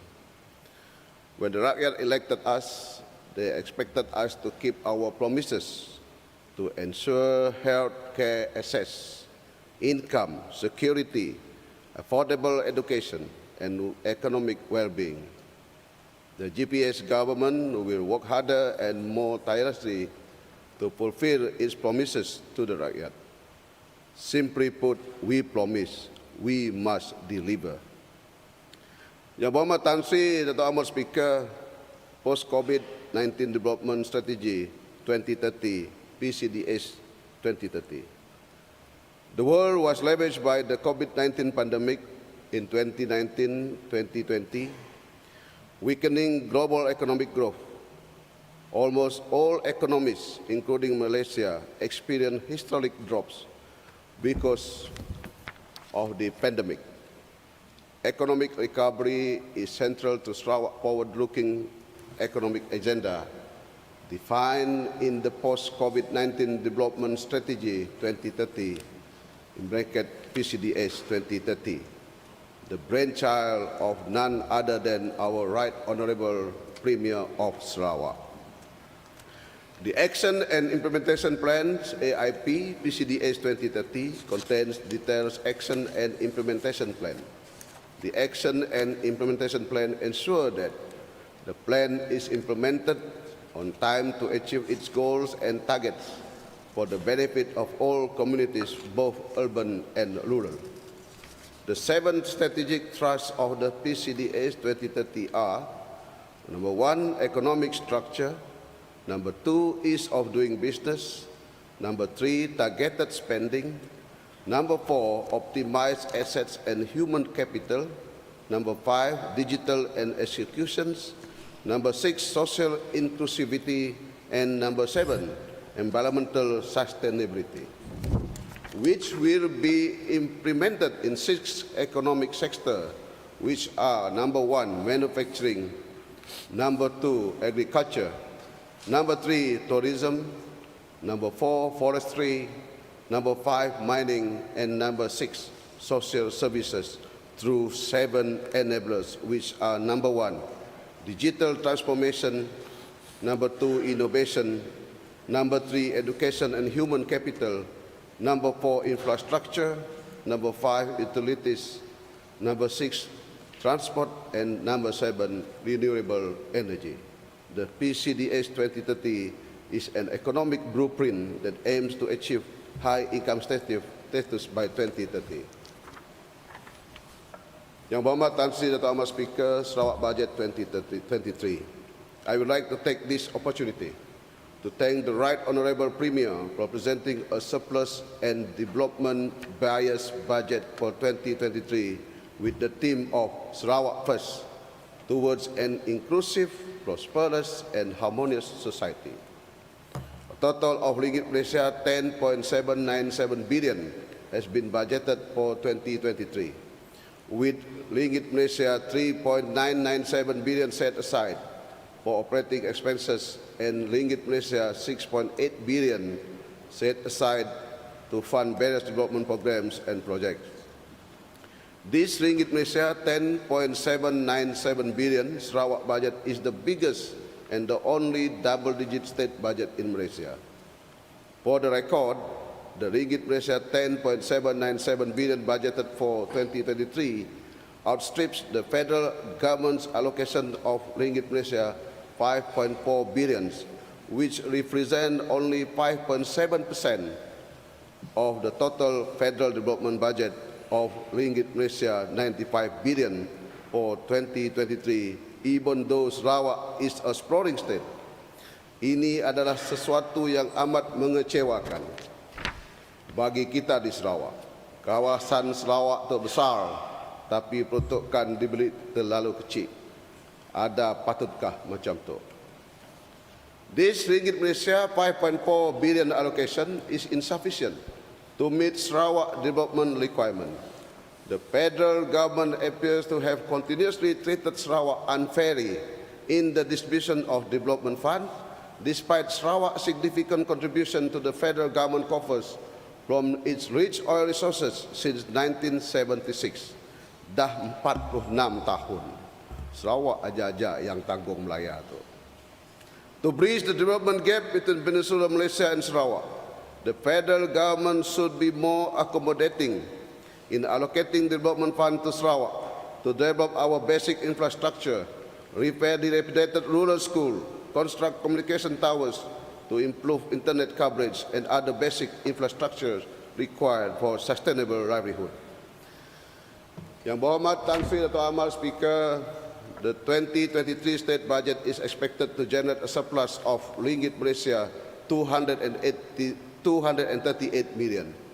With revenue projected at ringgit Malaysia 11.035 billion and expenditure budgeted at ringgit Malaysia 10.797 billion. This has been made possible by our young Amat Berhormat Premier's foresight and vision, who began thinking about and planning potential additional revenue stream for Sarawak from the start of his premiership. The Sarawak government has imposed a state sales tax on petroleum products since January 2019, which has become a major contributor to the overall state revenue. During this DUN sitting session, the Sarawak Sovereign Wealth Future Fund Board Bill 2022 was among the bills passed by this August House. The said bill, which seeks to establish a state fund to maximize returns from the state surplus capital reserves through investment, was fully supported by all members. Sovereign wealth funds are special purpose investment funds owned by governments, including central and subnational government, to create sustainable financial and economic returns. This would ensure continuous revenue source for the state instead of various commodity-based revenue that we have enjoyed over the years. Yang berhormat Tan Sri Dato' Amar Speaker, Greater Kuching Coordinated Development Agency, GKCDA. I would like to take this opportunity to congratulate the Right Honourable Premier for the formation of regional development agencies in Sarawak, namely Upper Rajang Development Agency, URDA, Highland Development Agency, HDA, Northern Region Development Agency, NRDA, which are under the purview of Regional Corridor Development Authority, RICODA, Integrated Regional Semlahan Development Agency, IRSDA, Sri Aman Development Agency, SADA, and the most recent one, the Betong Division Development Agency, BDDA, and Rajang Delta Development Agency, RADDA, and of course, the Greater Kuching Coordinated Development Agency, GKCDA, which stretch from Tanjung Datuk to Terbeda. As I have stated earlier during the first meeting of the fourth session, DUN sitting on 2nd May 2019, there is indeed a need for the Sarawak government to establish a development authority for the Bedayah areas, especially to coordinate and manage and enhance the development of mining activities, agriculture and tourism development in the southern region that is within the Bidayuh Belt, stretching from Lundut to Serian, passing through Bau, Penlisan and Pedawan hinterland. The areas mentioned hold vast potential and opportunities to be developed into a major agriculture and tourism hub. Hari ini, cadangan untuk penubuhan Development Agency tersebut sudah menjadi kenyataan atas keyakinan yang amat berhormat Premier terhadap sokongan dan kepercayaan rakyat kepada kerajaan GPS pada PRN 12. Yang berhormat Tan Sri Dato' Amal Speaker PRU 15, I wish to congratulate the Yang Amat Berhormat Premier of Sarawak for leading GPS into yet another outstanding election victory. I also wish to congratulate all the newly elected members of Parliament for their handsome victories. Their win will undoubtedly give Sarawak a strong voice in Parliament in fighting for Sarawak rights as enshrined in MA 63 and the IGC. It is also hoped that there will be also a stronger Sarawak representation in the Inland Revenue Board of Malaysia. I would like to congratulate Yang Amat Berhormat Datuk Sri Anwar Ibrahim on his appointment as the Malaysian 10th Prime Minister. We hope the unity government he leads will guide Malaysia towards stability, economic growth and progress. On the 24th November 2022, the newly elected Prime Minister confirmed that his unity government comprises of Pakatan Harapan, Barisan Nasional and Gabungan Parti Sarawak GPS. In his press conference, the Prime Minister said that the government is also supported by MPs from Warisan, Muda and Parti Bangsa Malaysia. Kerajaan GPS Sarawak menyambut baik pembentukan kerajaan perpaduan untuk mewujudkan kestabilan politik dan keharmonian dalam kalangan rakyat selain melepasi ujian dari cabaran getir ekonomi yang diramal meleset pada tahun hadapan. Pada 24 November 2022, terciptanya satu sejarah apabila atas arah saranan yang di-Pertuan Agong telah terbentuknya kerajaan perpaduan di mana DAP dan GPS bersama-sama dalam kerajaan tersebut di peringkat kerajaan persekutuan. I observe both our friends from the other side, from Pandungan and Pending, they are quite quiet now. More behave. Thank you. We are friends. I follow our Deputy Premier statement. Walaupun kita di GPS telah menerima permohonan maaf dari pihak DAP, tapi saya pasti ramai tidak dapat merupakan yang DAP pernah menghina rakyat Sarawak. Dengan mengatakan Sarawak pengemis yang tamak dan kerajaan Sarawak akan mempupris, banyak lagi kata-kata kesat telah dilemparkan oleh DAP terhadap kerajaan dan rakyat Sarawak. Semua di Sarawak tengah memerhati gaya dan tingkah laku dan DAP terhadap rakyat Sarawak. Dan terbentuknya kerajaan perpaduan ini di peringkat persekutuan. DAP harus menjaga moralnya, sikapnya dan tingkah lakunya. Dan bukan sahaja dalam Dewan yang mulia ini, bahkan di mana-mana pergi bau pun sama-sama duduk minum. Jangan gaduh lagi. Kita mau tolong rakyat. Gitu juga dengan Nibas Gading lah. Jangan menghilang 4 tahun baru nampak muka. Kita tunggu dan lihat sejauh mana keikhlasan DAP di dalam membawa pembangunan ke Sarawak, terutama di kawasan pedalaman, seperti yang dilaung-laungkan dalam manifesto mereka, termasuk memperjuangkan hak Sarawak di bawah perjanjian Malaysia MA 63. Hah? Tak apalah, you duduk dah. Yang berhormat Tan Sri Amal Speaker, saya tunggu. Boleh. Yang berhormat Tan Sri Dato' Speaker, tengok dia sudah bising nakal sudah. Baru cakap dia sudah. Yang berhormat Tan Sri Dato' Amal Speaker, inclusiveness and fairness in the civil service. In almost every election campaign, much talk has been going on the ground, especially from the Undi 18 voters. This is what you must listen. On their disappointment and dissatisfaction, much of it revolves around the seemingly unfair treatment received by our young generation, either in their education or in the employment world. Ada pelajar yang berjumpa dengan saya Walaupun dia mendapat keputusan cemerlang, tapi dia tidak dapat memohon bidang yang diminati atas alasan tidak layak. Ada yang juga pelajar yang tidak dapat melanjutkan pelajaran ke IPTA dan memohon melalui SPA recruitment, e-recruitment, tetapi selalu menerima keputusan gagal tidak layak atas alasan tidak memenuhi keperluan minimum walaupun keputusan cemerlang. Akhirnya pelajar cemerlang tersebut terpaksa kerja pump attendant dan kedai kopi di Kopitiam.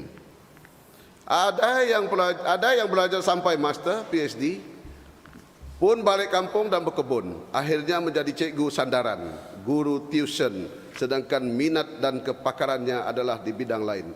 Pergi temuduga sampai 4-5 kali, masih juga golongan ini dibelakangkan.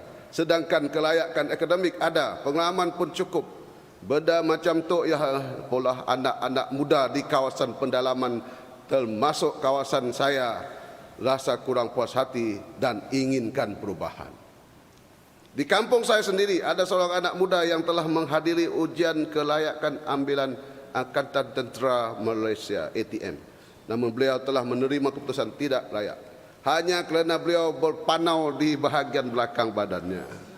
You see how very unlogical reason to not to accept people to get employment. Nasiblah anak muda ini yang merupakan peninju tim Sukma Sarawak amat bersemangat untuk mencapai cita-citanya dan dia berjaya di Temuduga kali kedua. Satu lagi kes berkenaan anak muda yang mohon pekerjaan kali ini dengan Jabatan Imigresen Malaysia. Kelulusan akademik cemerlang, ujian fizikal pun cemerlang, namun tewas di bahagian Temuduga dan amat kesal bila dimaklumkan yang calon yang kurang cemerlang dan fizikal minimum pula yang mendapat jawatan tersebut. Tan Sri Dato' Amal Speaker, saya mohon kerajaan perpaduan ini dapat melihat dari sudut ini sama ada mereka betul-betul mahukan perubahan untuk masa hadapan anak-anak kita. This kind of grumblings from the grassroots must be taken into consideration by us in the government. We are part of the government. We are part of the system. We must show that there is inclusivity and fairness of governance of Sarawak, be it in our GRC, as well as transparency of recruitment, employment and promotion in the state civil service. If the current system is flawed, then we must rectify or change. Otherwise, people change us. Terlampau banyak kisah yang kita dengar di mana pemilihan untuk peluang pelajaran, pekerjaan banyak unsur pilih kasih dan tidak mengikut merit. Pilih kasih seperti ini boleh menjadi isu dan akan merosakkan pentadbiran mana-mana organisasi kerana ia menjurus kepada ketidakseimbangan representasi dan rasa tidak puas hati di kalangan pejabat awam ataupun pekerja. Ini mungkin menjadi kenyataan. Ya Muhammad, you have to conclude. Yes, I'm concluding, sir. Oleh demikian, saya percaya dengan sistem pemimpinan secara inklusiviti oleh Yang Amat Berhormat Premier kita, jurang ketidakseimbangan ini dapat dikurangkan. Ada satu harapan juga saya bahawa dengan bentuknya kerajaan perpaduan yang baru ini, semua kaum akan mendapat pertimbangan dalam urusan pengambilan pekerjaan dalam jabatan atau agensi kerajaan maupun organisasi GLC. Janganlah bila tengok IC ada AK terus jadi ada awak kemudian. Yang Berhormat Tan Sri Dato' Amal Speaker, kita di Sarawak telah lama mengamalkan perpaduan. Rakyat di Sarawak tidak kira agama, bangsa dan budaya dapat jalani hidup dengan harmoni. Ini dapat dibuktikan dengan bandaraya Kuching dikenali dengan bandaraya perpaduan. Minum kopi pun boleh duduk sama-sama. Si kedak macam kawan kita di sini. Kita tidak mahu kerajaan perpaduan yang baru dibentuk mengubah perpaduan kita di Sarawak tu. Tapi kita ingin melihat apakah kerajaan perpaduan tersebut dapat menunaikan janji masing-masing semasa kempen pilihan raya yang lepas. Kita tidak mahu perpaduan bumi Sarawak berkecai seperti mana sistem pendidikan Malaysia tercemar semasa di tahun 80-an. Yang Berhormat Tan Sri Dato' Amal Speaker, conclusion, before I end, I would like to congratulate and thank you Yang Berhormat Tan Sri Dato' Amal Speaker, the Deputy Speaker and the DUN team for doing an excellent job in ensuring the smooth running of this session proceeding. Thank you also to Yang Berhormat Dato' Amar, State Secretary of Sarawak, and all officers from various ministries, state and federal departments, as well as government agencies for their utmost dedication and hard work, assisting the Minister and Deputy Minister preparing of DUN sitting. But my congratulations is too late because they already have the bonus. I would also like to take this opportunity to thank our media friends who have been supporting and working tirelessly for the past 10 days since the first day of DUN sitting. I would also take this opportunity to wish everyone a blessed Merry Christmas, Happy New Year 2023, and Happy Chinese New Year Kong Hee Pat Chai. To all my compatriots in this August House, may the new year bring us more growth and development for our beloved Sarawak. Yang Berhormat Tan Sri Dato' Amar Speaker, izinkan saya mengakhiri ucapan usul penangguhan ini dengan dua rangkap pantun. Gunung Gading sama didaki, Tasik Biru sama dijaga. Jikalau kita bersatu hati, nasib rakyat dapat dibela. Dari Kuching sampai ke Bau, singgah sekejap di kedai Julaihi. Mun semua kita berganding bahu, amanah rakyat akan dapat kita penuhi. With that, I beg to move. Thank you, sir. Ahli yang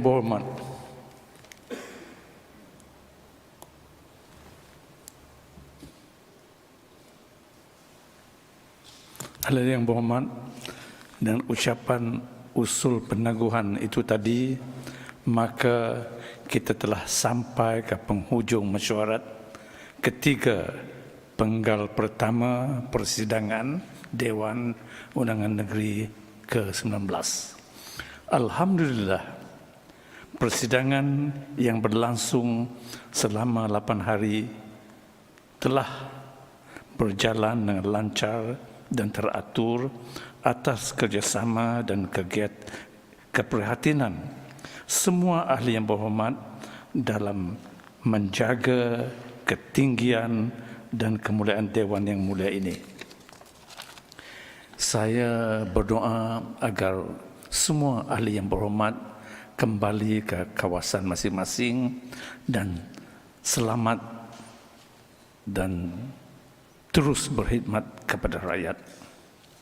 Bagi pihak Dewan yang mulia ini, saya juga ingin mengucapkan jutaan terima kasih kepada Yang Berhormat Setiausaha Kerajaan Negeri, Yang Arif Peguam Besar Negeri, Yang Berbahagia Setiausaha Keuangan Negeri, Yang Berbahagia Setiausaha Persekutuan, Yang Berbahagia Timbalan Setiausaha Kerajaan Negeri, semua setiausaha tetap kementerian, semua ketua jabatan dan agensi kerajaan, para pegawai, para petugas khas dan semua pihak yang telah bertungkus lumus dalam menjayakan persidangan ini. Saya juga ingin mengucapkan selamat Hari Christmas dan selamat Tahun Baru 2023 kepada semua di dalam dan di luar Dewan. Saya akhiri persidangan kita pada kali ini dengan menyampaikan 3 rangkap pantun. Dari Opar ke Bukit Kota, jalan Pan Borneo, nikmat bersama. Janji diikrar, pasti di kota, bajet dibentang, rakyat diutama. Langkah pendekar tumbuk berpadu, di medan perang musuh diburu.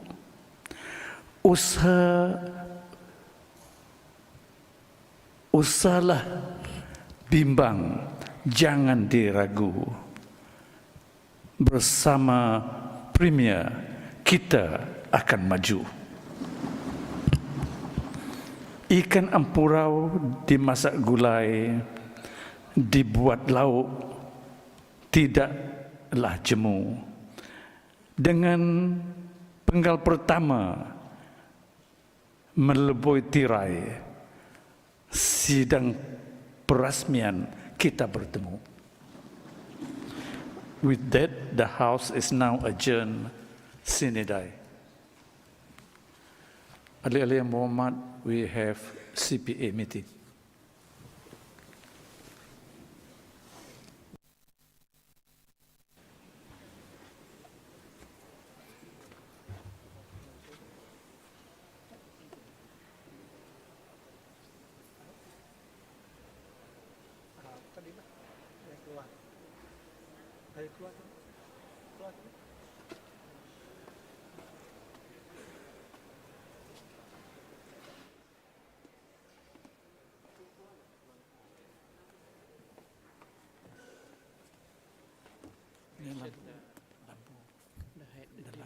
Department